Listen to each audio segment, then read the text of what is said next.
How's everyone doing? I'm Jerry McHugh, Jr., San Juan Resources, and welcome to this month's Improving Our San Juan IQ. And thanks for being here. I know how valuable your time is, so we appreciate you joining in today. Okay, our sponsor for the San Juan IQ is Process Equipment Service Company, or PESCO. PESCO has been proudly designing, building, and maintaining production equipment for its customers in the San Juan since 1970. So I am so pleased to have as our IQ guest today, Tom Petrie of Petrie Partners. Prior to oil and gas, Tom graduated from the U.S. Military Academy at West Point and had 2 tours of duty, one in Vietnam and the other in Germany. He has been involved with over $250 billion of energy-related M&A across his 45-plus year career.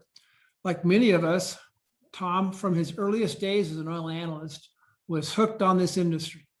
He had superior understanding of markets, supply, demand, and the nuances which make this industry run and function. He understands the inefficiencies which run up prices. Tom has a whole world view of energy and a keen economic and geopolitical perspective. Before our conversation today, I was lucky to have read his book, Following Oil, right here. This is the 2nd edition paperback. Today's conversation is like a live 3rd edition of Following Oil with all the changes we've been seeing from COVID relief, coming out of the pandemic, climate action, and green policies, things we'll be covering today. The floor is yours, so take it from here. Thank you very much, Jerry. Let's go to slide 1, and I'll just give you a sense of where we're going to go. I want to talk about price trends for the last 5 to 8 years, and also rig activity and production trends that we've experienced during that period of time. Use that as a backdrop for some conclusions about the self-correcting forces that I think are now at work in guiding us when we're thinking about allocating capital in this sector.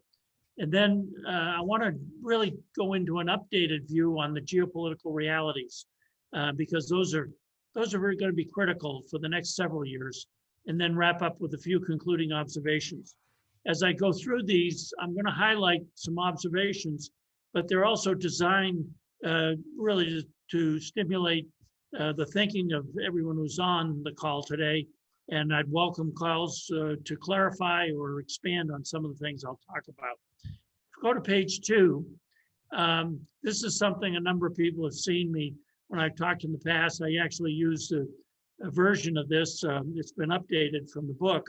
But the whole point of it is, throughout my history and 95% of my 50 years in the business now are captured right in this chart.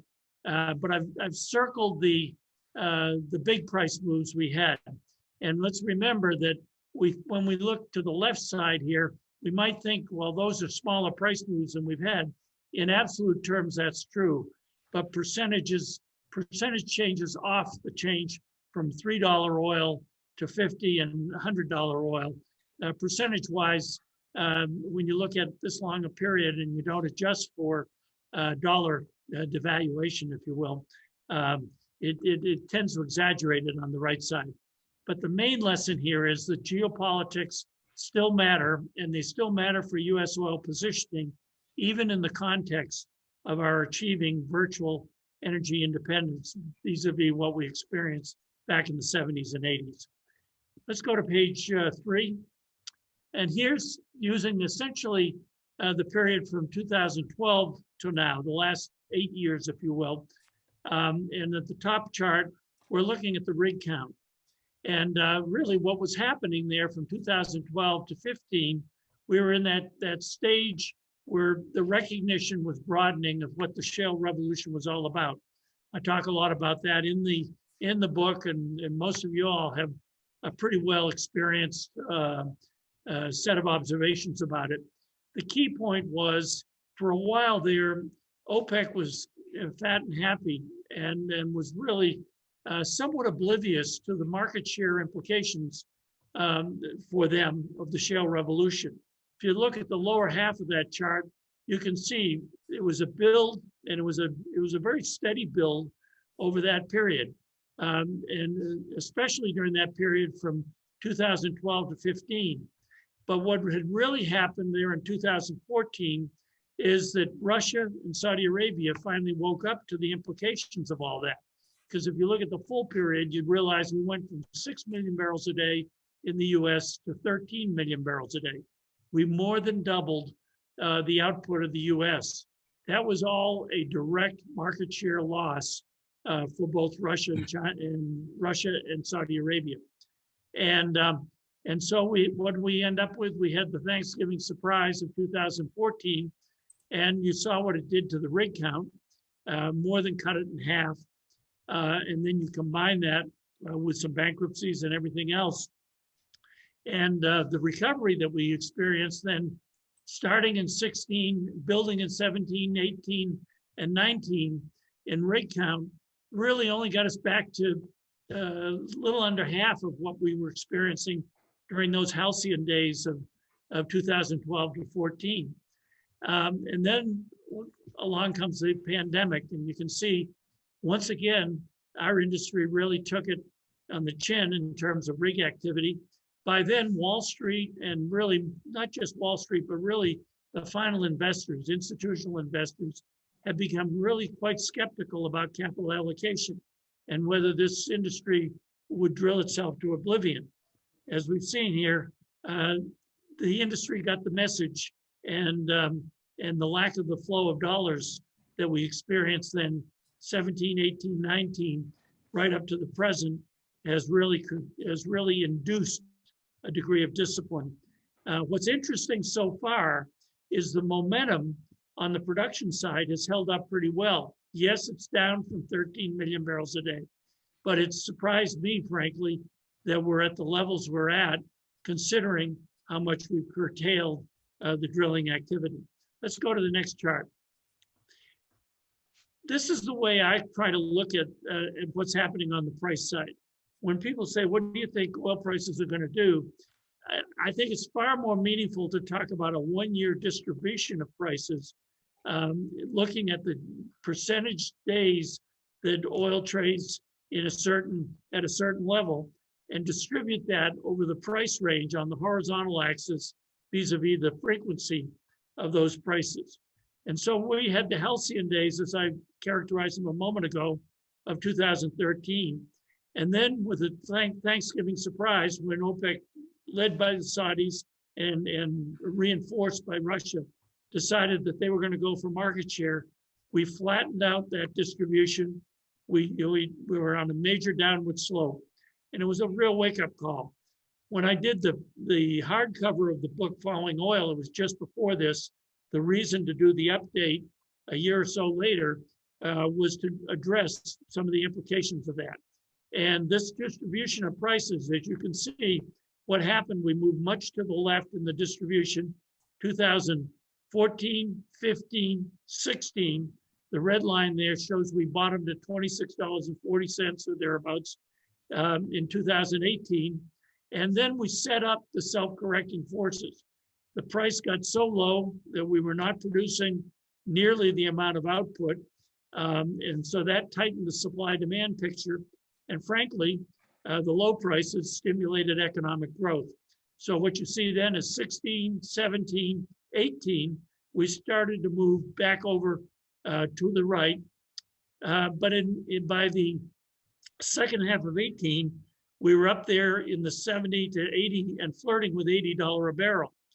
That again induced self-correcting forces, really began to curtail demand growth, and the change in the patterns of consumption were such that in the distribution you see for 19, we slipped to the left, and in 20, the pandemic hit, and we really pushed down the upside pricing. We were worried about really global economic impacts that would affect oil pricing around the world. And for a while there, we really were thinking of 15 plus million barrels a day of curtailment of consumption. Once again, self-correcting forces kicked in, and we've seen now here in 2021, we're getting back to something that begins to almost mimic what we had in 2019. I think we're in all likelihood, as we go into 2022 and beyond, we'll move somewhat more to the right.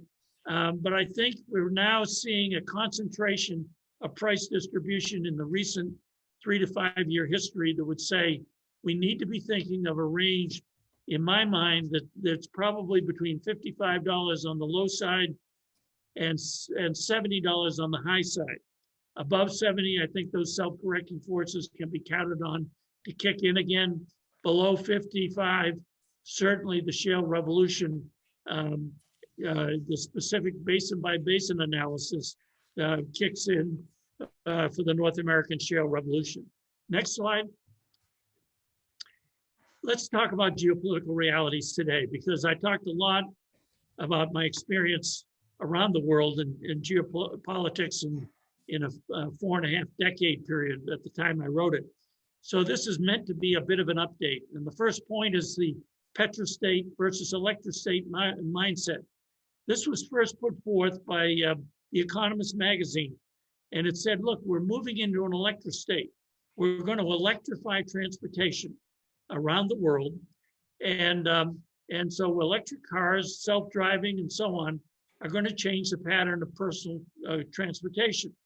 And those who have built their economy on petrostates are going to be in a phase out over the balance of the time between now and the mid-century. Some would argue it's going to happen between now and 2030. I'll come back to that later. I think that's way too optimistic about it for reasons I'll get into then. Second geopolitical reality is that the US under this president is fixated on the climate change issues. John Kerry's been appointed the climate envoy. He just got back from China, where he's talking about his agreement with the Chinese. You might want to read the editorial or two that were in the Wall Street Journal today on that subject. They talked a little bit sarcastically about him returning home with a barrel, wearing a barrel. And then they asked in today's one, where's the barrel? The whole issue of what can you count China to do, and then listen to what they say, but even more importantly, look at what they do as to whether John Kerry's first meeting with them is going to be anything other than something like our experience with many other promises made and promises not kept. So we're in the process of defining a new geopolitical normal, way beyond just China. But let's start with Israel. We've got a situation where in the first time in my adult life, and that's more than half a century, where Israel's right to exist has been recognized by 5 Arab countries. That was an achievement of the last administration. I don't necessarily agree with everything that the last president did, but I would say what he achieved there and what was likely to achieve in future years with the foundation that was put in place was pretty important. Nothing has been said about it. There's been very little addressing of it by the Biden administration. And in fact, their actions in terms of wanting to go to Iran and reopen the kind of nuclear talks that they had really have to raise questions. And that's why the question mark beside Israel here, raise questions for Israel. And then take China, who's playing Saudi Arabia off against Iran in terms of security of oil supply. China really recognizes that the U.S. self-sufficiency, which is still pretty much in place if we choose to pursue it, is going to be an opportunity for China to build geopolitical stroke, both in Saudi Arabia and Iran. And then you've got the situation of Libya. Libya went through a very tough civil war a year ago. Their protectorate turned out to be Turkey, who sided with the conventional government, supported by NATO, and certainly the U.S. as a member of NATO, and Europe. And one of the few things Europe has worked on in a fairly coordinated way. But Turkey is really challenging Saudi Arabia, who was really inducing and financing, along with Egypt, the civil war in Libya. So, you've got a whole set of challenges going on. And this is I think, going to be the beginning of a great power test for President Biden. And he's already got an inheritance or a legacy, if you will, from when he was vice president. And when President Obama and then Vice President Biden looked on, but really took no substantive action when the Chinese made the moves that they made in the South China Sea. So there's a lot going on. I think these are going to be sometimes headwinds, sometimes tailwinds for our energy industry. We can come back to that in the Q&A. But overall, if you look at the balance of this chart, I see decarbonizing initiatives being driving much of what the Biden administration is doing. What I don't see is a very effective second order analysis of the consequences of what they're doing. It's very shallow analysis. It's largely driven on climate change prioritization, and that over prioritization of renewables, I think, is failing to address the big 800-pound gorilla in the room, and that's the intermittency challenge for our transportation. We got a wake-up call on that out of Texas in January, and the failure to learn about what intermittency is all about on our part is going to weaken our positioning if we don't get with it in a very serious way in the next couple of years. The global recognition of energy poverty is not highly developed in this country. The Democratic Party and this administration like to pride themselves on being very empathetic to people of poverty. But much of their actions are going to increase the spread of energy poverty if they continue without analyzing the second order consequences of their policies. Finally, there's the mitigating of disruptive changes. And that again comes from not understanding second order consequences, where disruptions, I think, are going to be the order of the day in most cases for our industry if we are effective in figuring out how we can help mitigate those. And that involves in part using natural gas, in my view. And I'll come back to that a little later. Finally, there's this whole question of rolling out effective electric vehicles. And we can talk to that also a little later. Next slide. The case for gas. One of the things to recognize about gas is the gas portion of the shale revolution is a really strong positioning for the US if we use it intelligently. The chemistry of gas gives us half the carbon content of coal. So gas has been gaining market share very effectively in this country when deregulation and when sound economic decisions can be made. But even with that, the penetration of the market to accommodate the needs for sound and predictable electricity for the EV markets. And I'm not saying we're not going there. I think we do need to go to there. But if we do it without effectively building our natural gas case for intermittency, then we're going to propagate some disruptive events that I can talk about in the Q&A. Next slide. And finally, the gas resource potential is such that the US can be a top 3 producer and supplier of natural gas globally. I've talked about this numerous times elsewhere, but these figures just support that assertion. And I'd be glad to come back to it when we get into Q&A.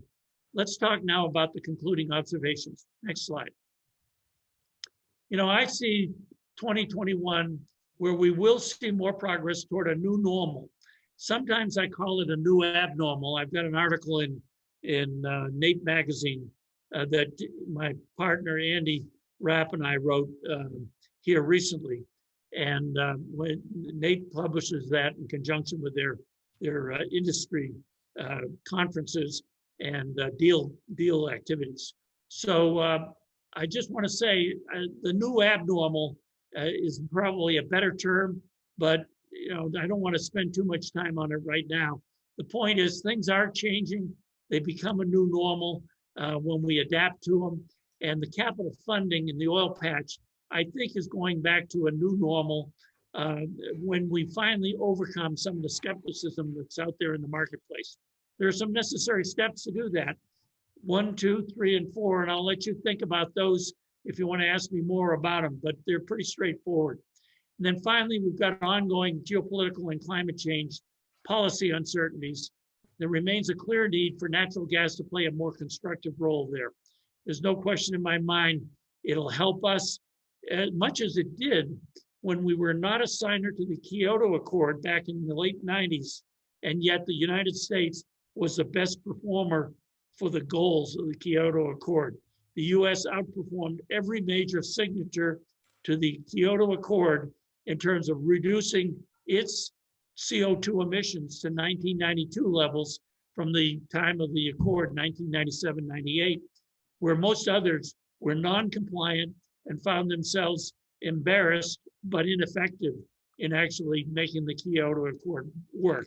I would suggest George Bush can count that among his victories and his legacy when he was wise enough not to sign the accord. And then finally, I do think there's going to be an opportunity, but much as in the shale revolution, the biggest beneficiaries of the shale revolution were those who positioned themselves between 2004 or 5 at the beginning, when what happened in the Bakken became the model for the shale revolution, to basically the widespread recognition that we really had a shale revolution underway. And I would say that was 2011. The ones who positioned in that period, 2005 to 2011 or 12, once again, positioning before it's widely embraced is going to be critical.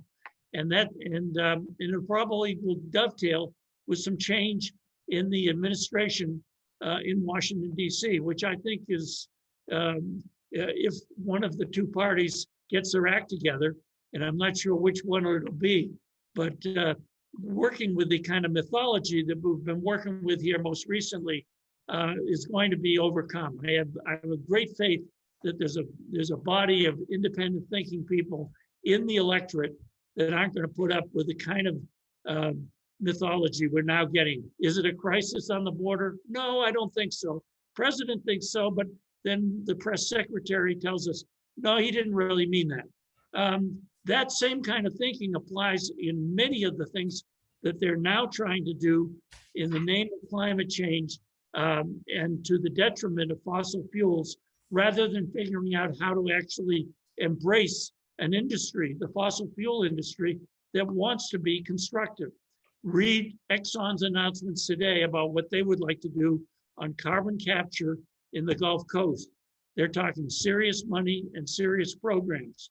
So I think ESG is working in terms of changing the thinking constructively. I just hope that the people who have really put that forth will actually do what Mark Twain once said: use both the ears in proportion to your mouth. 2/3 of the time listen and think, and 1/3 of the time talk. It's hard to think and talk at the same time. So if you do more listening when you're thinking, you usually get to a wiser decision. That wraps up my observations. And Jerry, I'll put it back to you for the next step. Okay. So one of the guests asked us to go back to slide 7. And maybe you could elaborate just a little bit more on that one. That was yeah, the different scenarios. Yeah. Well, one of the key points is there are certain areas that are really capable of upping their gas output and doing it on a sustainable basis from now till the middle of this century, and perhaps beyond. But certainly between now and the middle of this century is when this progress toward a role for the electric state will come to pass. But we can't get there, in my judgment, without addressing seriously intermittency. And so, the U.S. ability is captured here when we're looking at the levels and the tightening of the supply demand, but the availability of new development.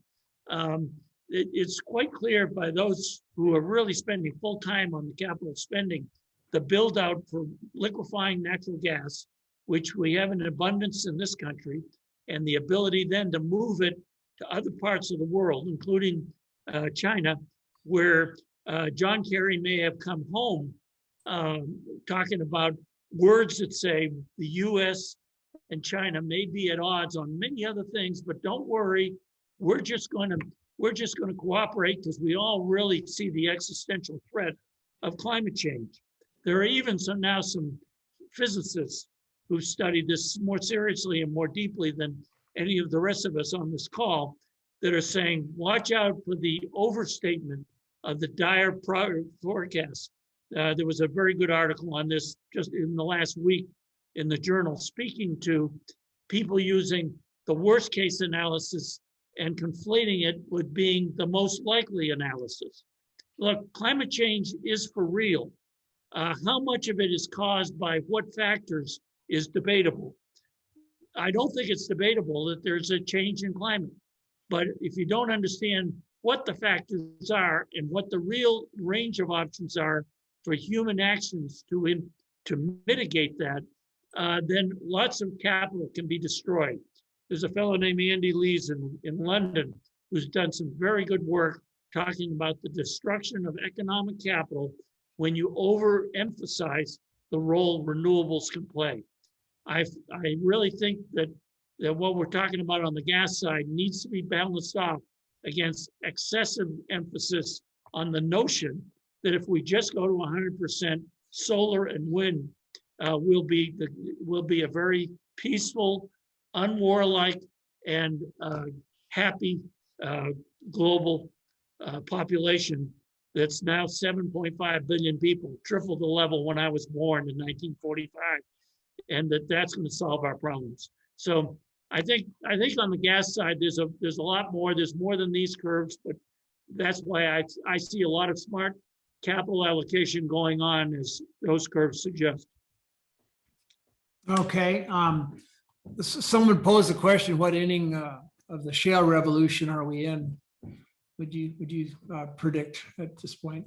Well, that's a tough one because what is the learning curve of the Biden administration that canceling the XL pipeline less than 2 days after the Canadians came down and said, we want to be your partner. We want to do constructive things that will address what the concerns you have. But if you cancel a pipeline, it's going to be disruptive to us, disruptive to you, and it's not going to achieve what you think it will. The president of this country was so bent on undoing anything that was an initiative by his predecessor that he went ahead and wrote off and took executive action to cancel it.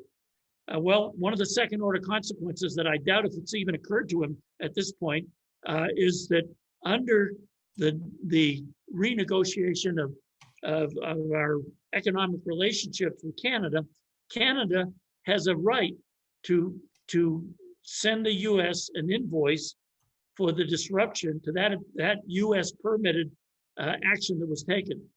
And so we're talking add a few more $1 billion. So, since we now use $1 trillion so nicely, they roll right off the tongue. A few billion added to that is a very low percentage. So nobody seems to really care about it. Having spent most of my career in a time when billions did matter, in a belief that if we continue to believe trillions don't matter and the modern monetary theory really is going to save us from what we once knew to be inflation, I think we're going to see this change somewhat. But it's probably going to take another 2 years. Okay. Someone commented kind of in that vein on shale that he just read an article in the Financial Times where Watrous says that 80% of the PE-backed shale players are unsaleable. Any comments on that? I'm not sure I fully understood that, but I've got, I think, the overall gist. I do think, and I didn't completely answer your first question, so I'll fold that in here too.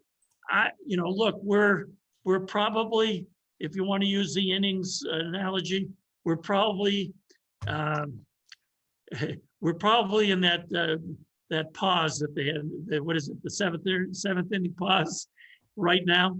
But we can really move into an important renewal of some aspects of it. You can see it on that first chart of production that I showed. And I've been surprised, as I said, that it's held up as well as it has. I think we will see further diminishment in our production. It's 2 or 3, I think, as I further along. Let me get to it too. Yeah, slide number 3. It's held up. Clearly, we've had a disruptive impact, and especially if it continues in terms of the rig count that you see there, we'll get into a fairly serious reversal of the U.S. Producing capability. But I think it's retrievable, especially if we have enough of a recognition in the electorate that not everything that the prior administration did was wrong.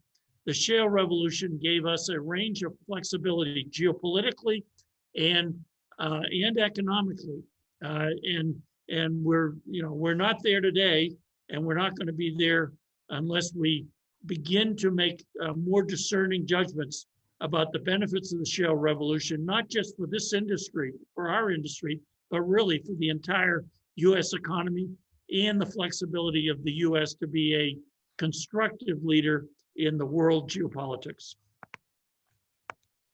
Okay, and then someone was pivoting to Russia here. Speaking of geopolitics, can you comment on Putin's mindset given his problem with the Navalny and the recent buildup on the Ukrainian border? Will this affect this moves in the oil markets? Also, how does climate change benefit Russia? Opens up the Arctic and northern ports for them, among other benefits for this northern nation. Yeah, clearly, Putin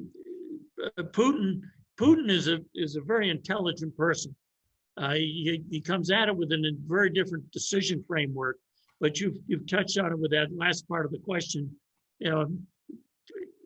Significantly, 2 of the biggest beneficiaries of climate change, to the degree that, as I suggested earlier, not the human actions and changing human actions can mitigate climate change. I'm not convinced it can reverse it. But there are 2 countries that are particular beneficiaries: Russia and Canada. And they're the northern regions. In both cases, they will benefit from embracing some of the aspects that cannot be reversed. Putin, however, has other real challenges demographically, and so does Canada. Canada's population, it needs a very open population or immigrant policy, and it moves there more easily than the U.S. does for that reason. Russia has real adverse demography, and the fact of the matter is that the Russian population is aging very rapidly. Its ability to reverse that demography is very doubtful. 140 million people in 2012, the demographers tell us, had a pretty good chance of getting to something like 90 million people just after mid-century. And in fact, that's probably not changed much at all because of other factors, including just the system they have that constrains innovation and personal capital building in people who are not corrupt. And many Russians are not corrupt. The concentration of wealth in Russia among the oligarchs is you think we've got a problem with wealth concentration. Take a look at Russia's and you realize there is a real challenge for Putin. So his main choice is to make sure he stays in power, make sure he can harvest as much as he can out of an alliance of convenience with his greatest enemy, which is China to the south of him. But he often is reminded his greatest near-term enemy is the United States. And therefore, there is a real alliance of convenience between Russia and China that's been created. through a variety of factors. And in the long term, I can see a real change in Russia coming. But the ability to predict when it gets to critical mass remains to be seen.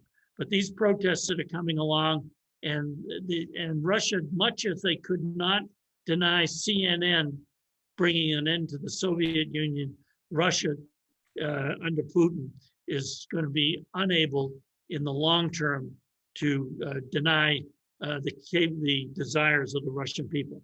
And time will tell. Right now, he's still, if you take a poll, you still find that it's way over 80% approval. But those are the people who understand. Telling somebody who's taking a survey that you don't approve of the leader is not a very good thing for your healthcare program.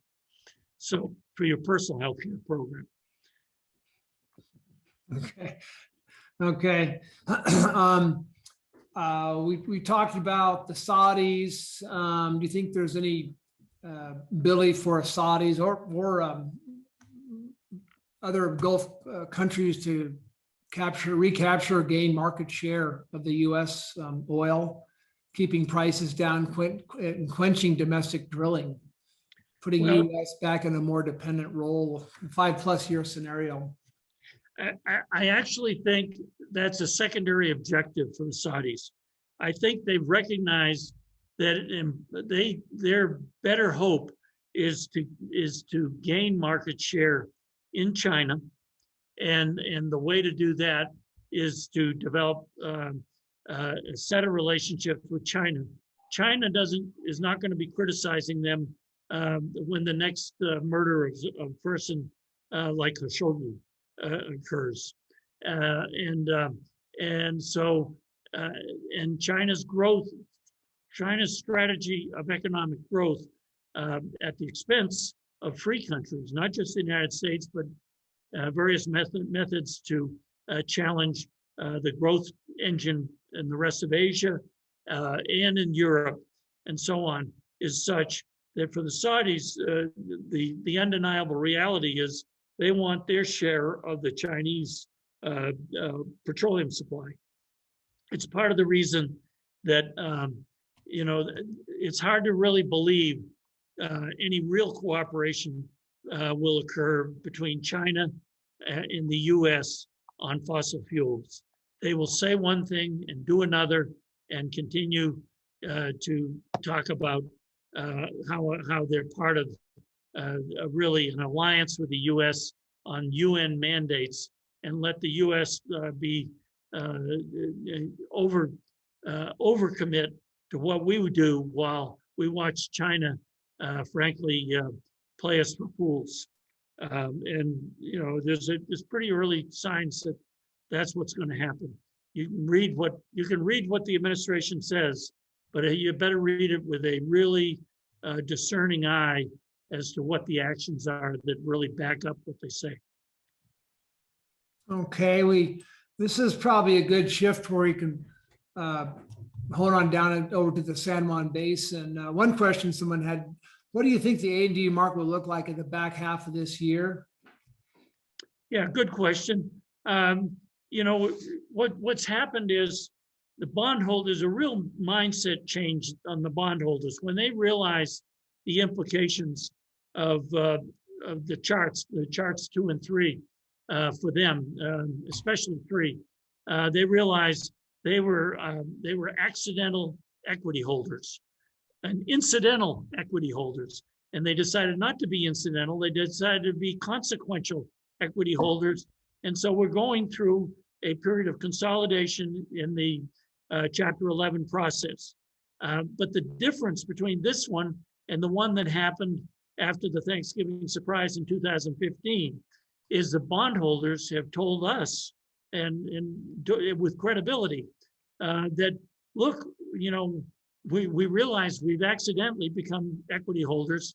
The real equity that we saw when we lent, when we took on these bonds and effectively lent financing these enterprises has disappeared, and we're going to go through a painful process. But we want to be equity holders, and we want to be patient this time. We don't want to just do this and then sell it out. We've come to realize the shale revolution was real. We've come to realize there are effective allocators of capital in some cases, and we want to have a say in where we see the managements being effectively allocating, and also a say when we don't see effective allocation. So some of that's going on. I think there's another 2 to 4 years of a lower level, in other words, not building momentum of Chapter 11s, but a working through to get more functional companies and more consolidation post the Chapter 11 process. And I think that'll be true of 2022, 23, and maybe 24. And by which time it'll be a smaller industry, smaller in terms of numbers of players, larger in terms of capability. Okay. This is a similar question, a little complicated, but it seems that the value chain from private equity LP investor, both domestic and international, goes to the PE fund, which goes to a small private company asset, or a larger company public acquirer has experienced a ripple or kink over the last couple of years. Goals, mandates, ESG, and others, expectations have changed for risk and return. How is the money likely to flow for U.S. assets? Has the flow diagram fundamentally changed? And that's an anonymous attendee. Have LP investor expectations been check tempered to allow for confident calling and deployment of capital? That's a big one. It's well articulated, and it's not easily answered in just a few lines. I would say I agree with that. There's a big change in the rules of the game. ESG is here. It's not going away, and it's not going to be redefined for the term of this Democratic presidency. And it is going to force some reallocation of capital that, frankly, sometimes is suboptimal or effective, or less effective, ineffective in some cases. So I think one of the real keys for us as people in the industry is to recognize that and try to adjust to the worthy parts of ESG, and try not to get so driven by some of the goals that really have second order consequences that are counterproductive to earning a fair and competitive rate of return. I worry about that a lot. So that's the part of that I'm going to try to address now. And I'll try to think through answers to the rest, because I think it's the heart of the matter. This industry, has gone through a lot of changes. I started in 1971 as an analyst, and we've had geopolitically driven decades like the 70s and half of the 80s. Then we got adjustments.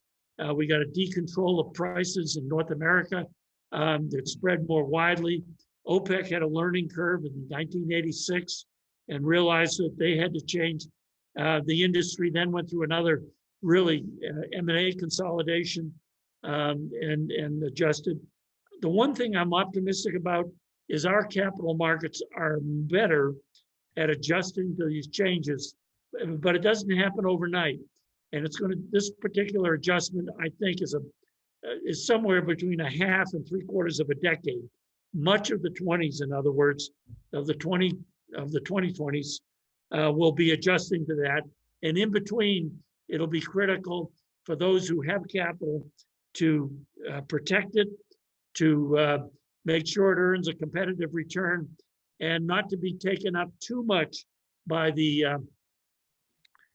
electrostate notion that when we go to 100% electric-driven vehicles in something around my lifetime. So, I think about it in these terms. I was born in 1945, and so in 2050, I'll be 105. I don't know that I aspire to that. That would make me a candidate for the oldest living graduate at West Point.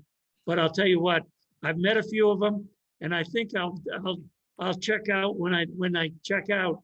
And I think our industry is not going to check out in that time frame, between now and the middle of this decade, we're going to be an important, adjusted, and effective part of this overall energy equation. But there are people right now that think they're going to make it all happen in the next decade or two. And I think they're going to find out they create more second order consequences that they didn't consider. And that's going to be one of the rewards to capital that stays realistic and focused and really understands this. This Texas, if we learn the lessons of what happened in January in Texas, over-investing in renewables without an answer to intermittency is a prescription for big adverse economic consequences. I don't think this administration is thinking of it in those terms. I think the state of Texas is better positioned to figure it out by virtue of its capitalistic and free market orientation. Now, was January a great success for them? No, but I think it was a big warning for them. And I think we as an industry need to embrace parts of the electric state and understand that those parts of the electric state that are really positioned to deal with intermittency problems are going to be there. Intermittency, as far as I can see, the only today's proven state that can do it in scale is our gas-fired, methane-fired turbines. And they buy us the time to figure out whether there's enough lithium in the world that's not controlled by China for battery technology to evolve from lithium-driven to something else. And I'm not sure that's going to happen anywhere near this decade or the next decade. I'm pretty sure if we want to deal with the intermittency problems, we'd better be figuring out how to be very effective on the gas resource we have. Okay, let's, someone asked a question and Lori put up the San Juan Basin map there. Some believe that the US and more importantly, the Rockies have already missed the boat in the global LNG export game. Can you speak of the opportunities the San Juan Basin might have in global natural gas consumption? Sure. Well, I can understand people thinking they may have missed the boat, but one of the things we learned from Cheniere and Petrie Partners was the early funder of Cheniere, and it was really the better part of a decade to become the success, to become an overnight success. The recognition of it sometimes gets conflated with the what really took to be successful. The build out that's now going on shipping LNG, you're going to ship from the areas that can best deliver the LNG to ports. And that's West Texas, that's Louisiana, the Haynesville. It's where it's not constrained by heavily developed regions. It's the Marcellus, and the Rockies are important, and not just I would say the San Juan, the Piceance Basin, and even the associated gas of the Bakken are all going to be beneficiaries of LNG, because that is going to cause a need for replacement supply in the interior of the U.S., getting to more of our domestic supply as we deliver out into the global picture. Now, that all presumes a degree of wisdom in policymaking by an administration where some of my sarcasm so far today probably would say you're totally a skeptic about that. And I would agree. That's why I made the observation. We're going to need a big change politically if some of the things I'm optimistic about are going to come to pass. Will the Republican Party figure out a viable way to actually get control of at least one house of Congress, and either one could be enough, but maybe possibly both, and then some of the policy issues really change in Washington. If not, then we're waiting to 2024 and a whole lot of other consequences that I've alluded to today. But that's how that change is going to occur. And by that time, you'll see a rising need for the gas coming out of the three basins I just mentioned. Basically, I think in the case of the San Juan Basin, more gas delivery and the infrastructure, some infrastructure is underway right now to move more gas out of the Permian and to the Gulf of Mexico, and ultimately to be competitive in Asian markets and European markets.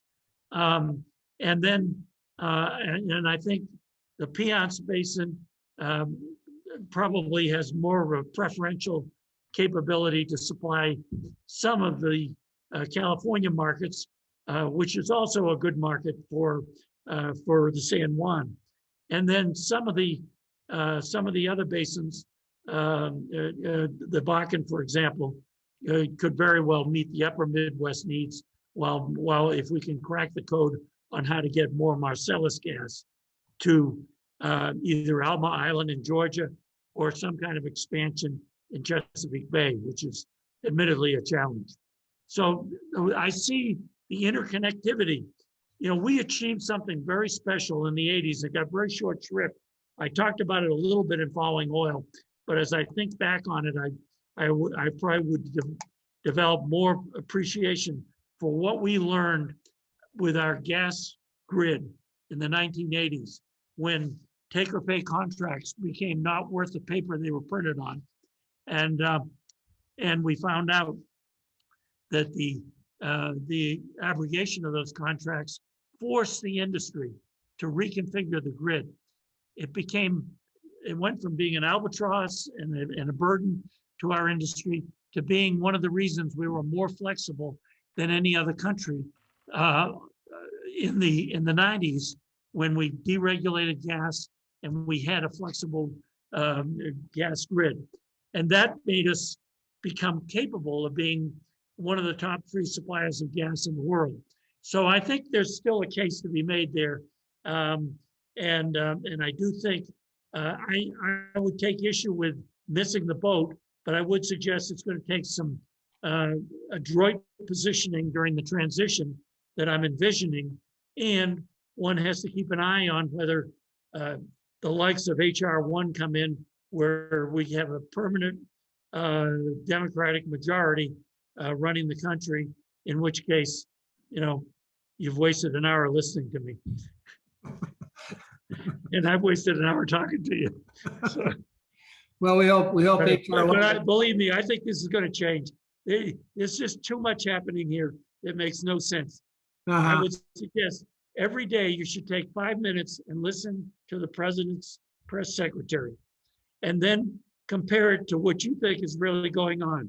And then you decide whether we're just going to give up the ghost, or actually there's a change coming. Okay, well, thank you for attending. And one final question. A retired landman asked that some advice. His granddaughter is graduating from a PLM from the University of Wyoming. And what would you advise a 20 to 30-year-old as they come along as far as the energy career at this point of the 2020s? You know, I think there's still quite clearly another 30 to possibly 40 years in which skill sets are really going to be needed. And in fact, the benefits of the technological revolution that we've lived through in the last 20 years will yield great results. So I actually think when you're looking at substantive sectors that really contribute to sustainable long-term growth, our industry still stands out. One can really be enthusiastic about. In Following Oil, I told about how I began to realize what an opportunity it was, and that was in the 1970s. I heard all kinds of the things that were about what was going to happen, and the one thing that stayed true was if you can analyze the economics of this sector and then apply it in a career, it really makes a difference. Chris Wright is the epitome of that. What he's going to talk about, I think, will be fantastic because he's even more, he's less sarcastic and more enthusiastic about the political side being reshaped because he can make the case. So I think you all will enjoy that. You can, the things I left unanswered unintentionally, Chris can fill you in on. Well, we really appreciate your time today. That's it for this month. We'll see you next week, same time, same channel for the Prospect IQ, and then on the Manka soil, and then May IQ will be May 18th with Chris Wright. Tom, thanks. Just incredible. We could go on a couple more hours here, but I don't have time doesn't warrant that for you and me and everybody else. So thank you all for attending, and that'll be it for this month's San Juan IQ.